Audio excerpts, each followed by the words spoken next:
What's going on, guys? Welcome back to the channel. Hope everybody's feeling good today. Hope everybody's doing good. If you're at work, hope you're having a good day at work. If you haven't already, hit that like, share, subscribe button for me. Hit the notification bell, turn on all post notifications so you guys are in tune when I drop a video. So today we're gonna get into another discussion. About to hook y'all up to the arm right now. I just came out the post office. So and now we do, again, hit that like, share, subscribe button. About to hook the camera up and get on this little drive with y'all. And yeah, all right, let's get to it.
talk about Maserati depreciation,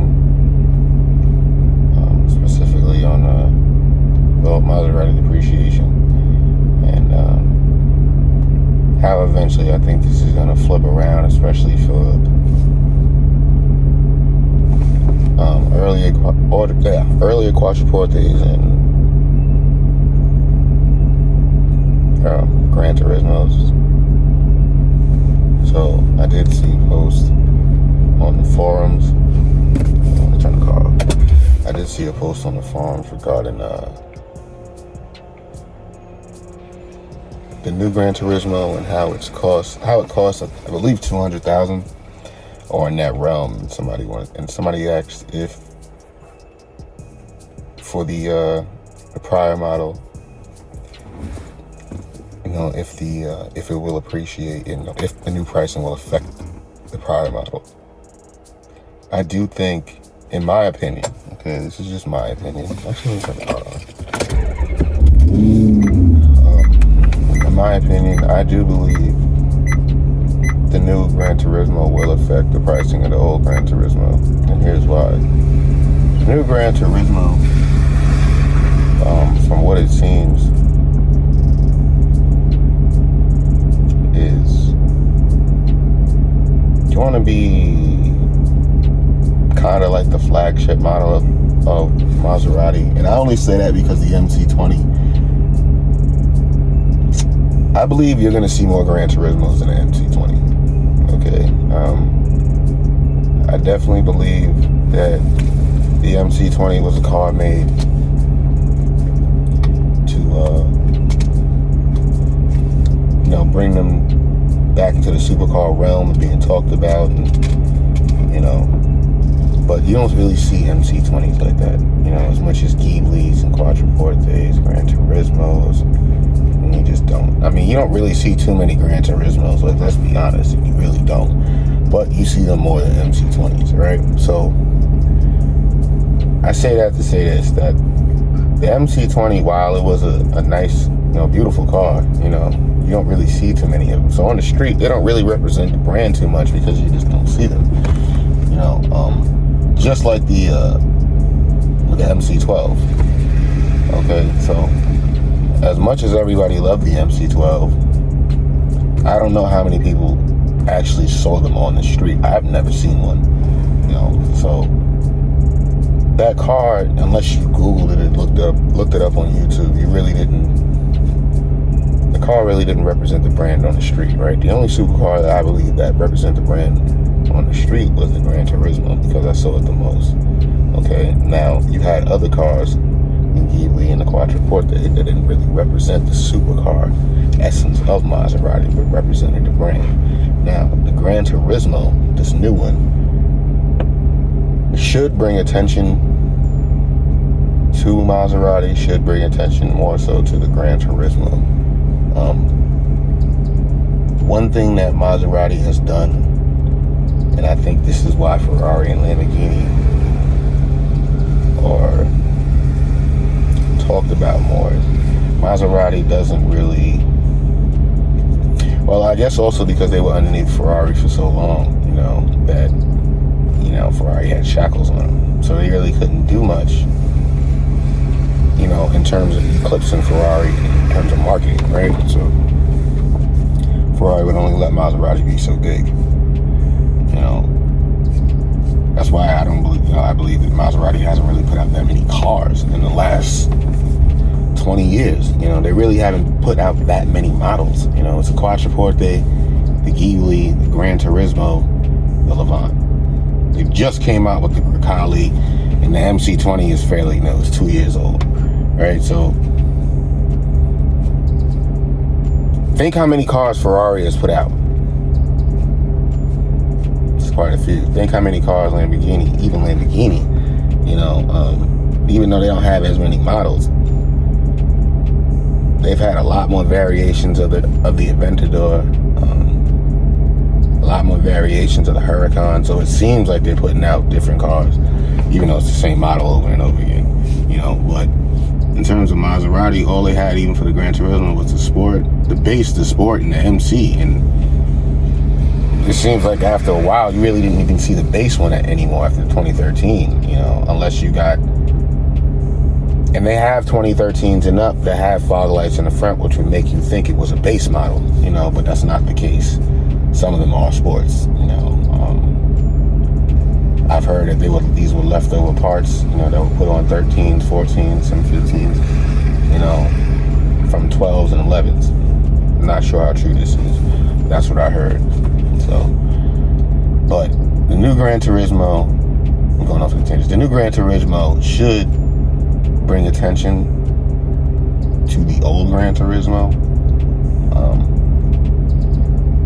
Now, will that spike the price? I'm not sure. I think more so the price is going to spike when we get closer to 2035 and you get all in all of these bans for combustion engines are going to start coming into play. I think that's when you're going to start seeing more of a spike in Gran Turismos. But I do think the new Gran Turismo will bump it a little bit more. I think it'll give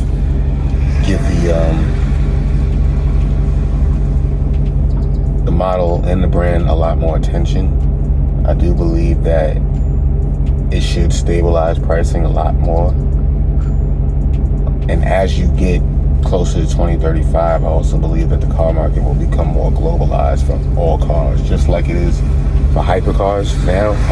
It's kind of, hypercar market is kind of globalized, right? So there's not too many of them made just for the U.S. that, you know, and in Europe, and, you know, all these cars get shipped around the world, shipped and sold around the world. I think that's going to happen more so with the average supercar, exotic car. I think that's going to happen. It's going to become way more globalized because there won't be any more cars being made that are, you know, combustion engines. So I think that the Gran Turismo pricing will follow, and I did do a video on it, something similar, but I do think the Gran Turismo pricing is going to follow more like the European market. If you look at the European market for Gran Turismos, as well as the Southern American market for Gran Turismos, is ridiculous. You know, they're a little bit high, and they're high. You know, so you're talking like maybe an 11, 40, 50, 60, you know.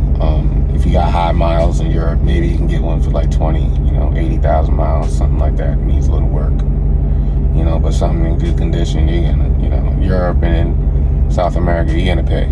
You know, you're gonna pay some money. This is a 6-figure car, good condition, 14, 13. Just a sport is a 6-figure car in Europe, you know what I mean? In South America, from what I've seen, you know. So MCs, those are definitely holding their value in Europe. If you do have a European MC, I would suggest you keep that car. Even American MCs, I suggest you keep them. The values are starting to stabilize, it seems, on MCs. So I would suggest you guys keep them. But I do think the new Gran Turismo should stabilize the prices. I do think as we climb towards 2035, you will see Gran Turismo start to increase in price. As my generation, which is, I'm 33, so as my generation gets older, okay, and starts to make more money, because these were the cars that were out in my generation, in high school. So if you guys are like, you know, a little bit older, these cars I think will appreciate in due time. Not right away, it's not right around the corner, you know, but I do think the Gran Turismo will appreciate. They're not making any more cross-plane crank engine from Ferrari. This should be the last one, unless they just come out with something random. These really should be the last cross-plane crank engines that will ever come out from Ferrari, you know. So as you see, you know, a lot of the other cars like the Challengers and the, you know, eventually I do think you'll see like even V8 Mercedes and V8 BMW start to rise up. You know, 90s cars start to rise up in value. I do think these are starting to stabilize, and I do think you'll see these starting to rise up in the coming years. You know, couple that with the release of the new one. Now, the new one had a V8.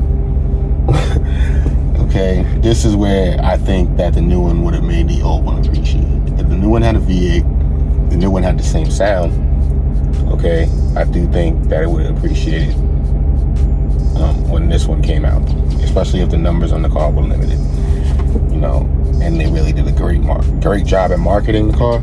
I do think so. You know, this is a car that, you know, every time I drive it out, I pass some kids in high school, you know, kids younger than that, you know, kids love this car, you know, so when those kids are older, you know, they'll definitely be driving up the value of these cars, but, you know, they love these cars, so, you know, I would suspect, you know, when a new one comes out, you know, it's going to be in video games, it's going to be in, you know, all the future games that are coming out, you know, it'll be there. In YouTube, you know, this will be the first Granturismo that's coming out when YouTube is a thing, you know, so I do believe that it should bring more attention to the brand, it should bring more attention to the model, okay,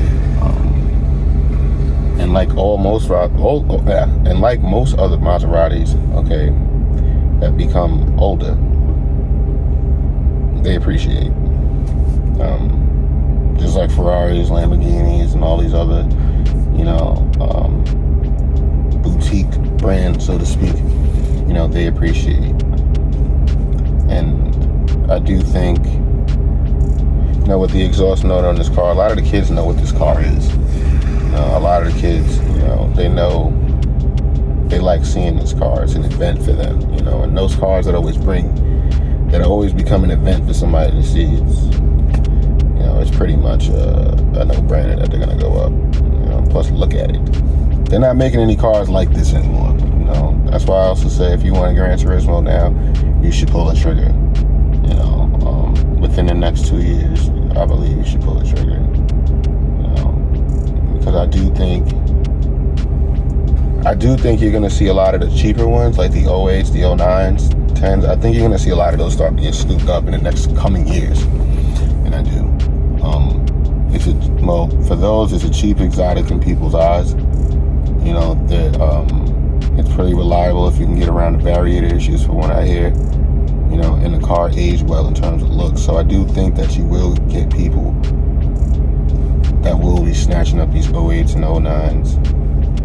You know, just like certain other cars. There's certain other cars that I can name that's starting to happen with. You know, that eventually, you know, they're all cheap, you know, but eventually they start to get snatched up.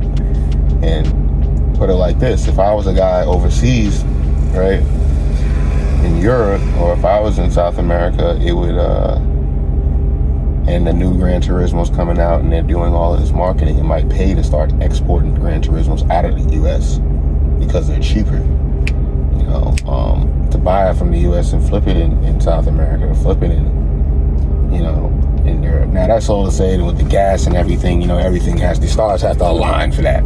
You know, that's wishful thinking. But, you know, with the new one coming out, with gas hopefully going down, I mean, we never actually know. But I do think attention will be brought to the older models.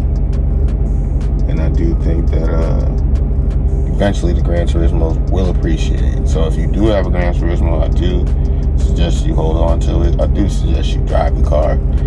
You know, the one thing about Granturismos is you don't see enough of them on the street. You know, and you don't see, you know, one thing about Maserati to me, unlike Ferrari, okay, you don't see old Maserati being driven. It's like most people who have old Maserati, they just let it sit in a warehouse or something, you know, or in a garage, because you really never see them being driven. You know, old GTs, you never see them being driven. Even the Ghibli's, and I know they cost a lot of money, you know, and, you know, they're you know, basically garage queens, warehouse queens, collection queens, but still, you know, unlike Ferraris, like out here on the vlogs, you guys seen 308s, you guys seen Testarossas, Dinos, there's, you know, a variation of classic Ferraris, vintage Ferraris that you guys have seen. No, but even like Lamborghini, you don't see too much of those either, you know, but, I do think, again, you know, the Quattroporte V, I think that car will eventually appreciate because of the sound of the car. They're not gonna make any more of these cars that, like, I would like a Quattroporte V. You understand what I'm saying? So you have to understand that as certain generations catch up, start making more money, you know, develop careers, businesses, all this stuff is gonna follow, right? So Quattroporte V, while they're dirt cheap now, not dirt cheap, but while they're cheap now, that's not gonna stay like that. Even the Granturismo, not gonna stay like that. Let us find somebody, you know, who can supercharge a twin turbo this car and it not cost $10,000, $15,000, $20,000 just for the, you know, the part, you know. But eventually, yeah, I do see these cars going up, most definitely, especially for the original ones, the guys who didn't change the infotainment centers, the guys who, you know, kind of try to keep it original. European MCs definitely will skyrocket, I think. American MCs will definitely skyrocket. Sports will be behind that. Yeah, you know, it'll all be mileage dependent, of course, like every other car, you know, but they will eventually, in my opinion, like most other cars that there's a lot of other cars you're starting to see now that were dirt cheap that are starting to go up now.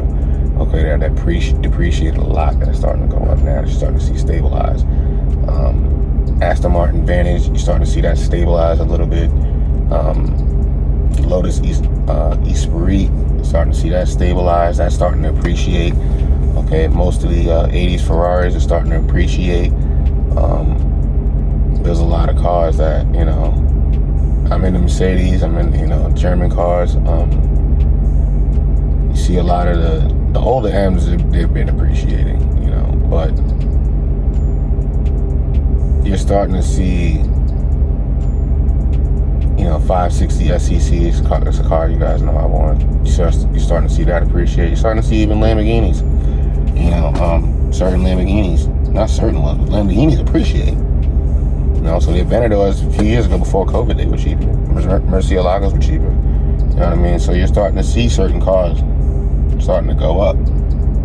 I do think a lot of these cars, some of those cars that you're starting to see are more talked about and, you know, more, just more talked about at this point, you know. But I do think, again, you know, if Maserati can, what would really, you know, spike the volume of the the price of the Granturismo on the resale side, which would really spike the value of it, is if Maserati just really did a lot better job at marketing. Okay, I hate to say it, but, you know, if they just did a lot of a better job at marketing, putting out supercars, putting out cars that, you know, were collectible, I think it would spike the price of the Granturismo a little bit more. But we got to deal with what we got to deal with. So, you know, I do think closer to 2035 with the new arrival of the Granturismo. Even the MC20 brought attention to the Granturismo. Okay, but with the new arrival of the new Granturismo, I do think with the Fugari, I think that'll also, you know, have people looking backwards. You know, especially when we get to, you know, we don't know how it's gonna sound. So I think, again, that'll have people looking backwards when that comes out. But yeah, I do think there are good signs ahead for the Granturismo, for the Quattroporte V. I definitely do think you guys should keep these cars, not tuck them, but drive them, but keep them as, you know, treat them as collector cars if you can. You know, if you want to daily drive it. But if you daily drive it, you know, treat it with care, you know, and, you know, try to hold on to the car, because it will be, put it like this, in 100 years, we all know that Maserati, they all appreciate, right? So in 50 years, when some of us, you know, are long gone, you know, and already the, you know, kids have them or our grandkids have them, they will appreciate. So we know that, you know, in terms of that far down the line. So, you know, we're just hoping they appreciate while we're here, you know. So I do think they will bump. They should stabilize, you know, once the new one comes out, definitely. But I do think they're starting to now. You're starting to see it on the internet now. So yeah, guys, definitely good signs ahead. Quattroporte V owners, definitely hold on to those. definitely hold on to the Quattroporte DV. That's definitely another classic car in my opinion. Another classic Maserati. But yeah, guys, that's the end of this video. I'm gonna check you guys in the next one. Hit that like, share, subscribe button for me. Join the VSLP Club. Turn on all post notifications. I'm gonna catch you guys in the next video. All right.